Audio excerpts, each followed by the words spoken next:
guys, so today I'm doing a leopard face paint for a collab with BowsAndNails. So if you want to check out her video, it'll be right there and down below. And if you like these videos, don't forget to give us both thumbs up, because why not? So the first thing I did was I started painting my face yellow. This is going to be the base for everything else that I'm going to do. This is probably the most important part. Yeah, if you mess this up, it's not too bad, but it's not a great sign. I started off with a sponge, but then I went back with a brush just because it wasn't as even as I wanted it to. Cosmetic sponges and face paint, not exactly best friends. And then I started blacking out any part that was not going to be a part of this leopard face. My words, I need to use them more. Then once I had that done, I started highlighting any parts that were going to be either white or light colored on the actual leopard. And this also started shaping my face so that I looked less human and more like a jungle kitty.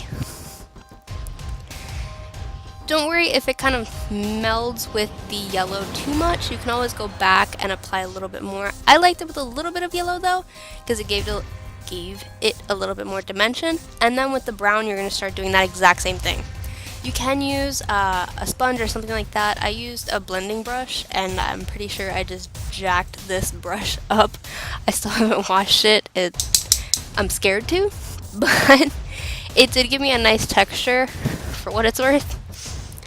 Now for the nose, I just looked at a picture of a leopard. That seemed to be the easiest part.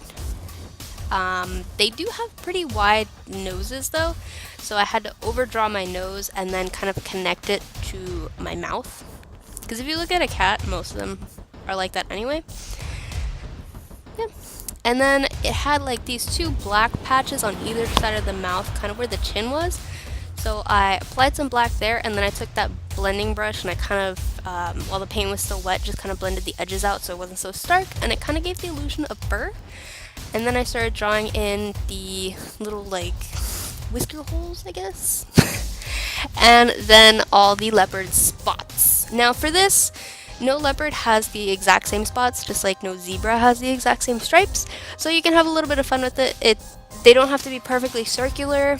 They can be a little more straight, a little bit more ovally. It's completely up to you how you want to do it. You can look at a picture of a leopard for a little bit of reference if you want. That definitely helped me, just saying.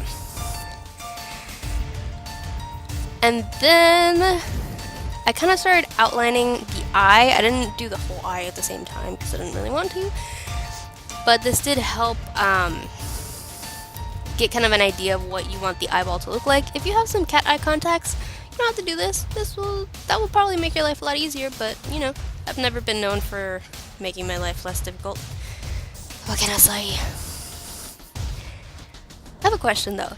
When you read the word leopard, does anybody read it leopard? Like when you're reading it in your head? Just let me know in the comments down below. I want to know if I'm the only one who does that. And then I took some white eyeshadow, and this was just to apply a little bit more of a highlight on the parts of the nostril that actually would naturally have a little bit of light there.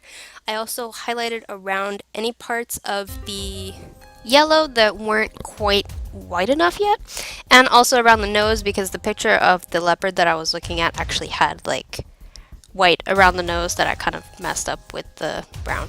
Oh well.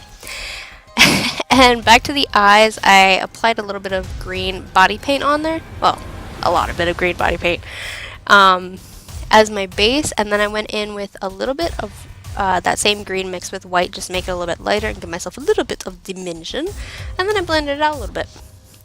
Then the hard part. Basically what you want to do is look into a mirror, but in the exact same point, so when you do both eyes, they're both straight. Obviously I have not mastered that yet, but hey, I get points for trying, right?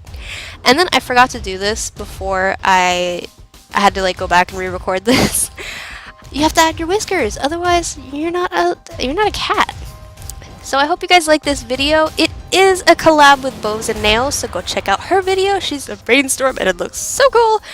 So if you guys like this video, don't forget to give me a thumbs up. Subscribe to see what comes out of my channel next. Let me know what animal you think that I should try next, because this is actually pretty fun. I did do a lion before, or a tiger, so go check that out, and I'll see you guys next time. Bye!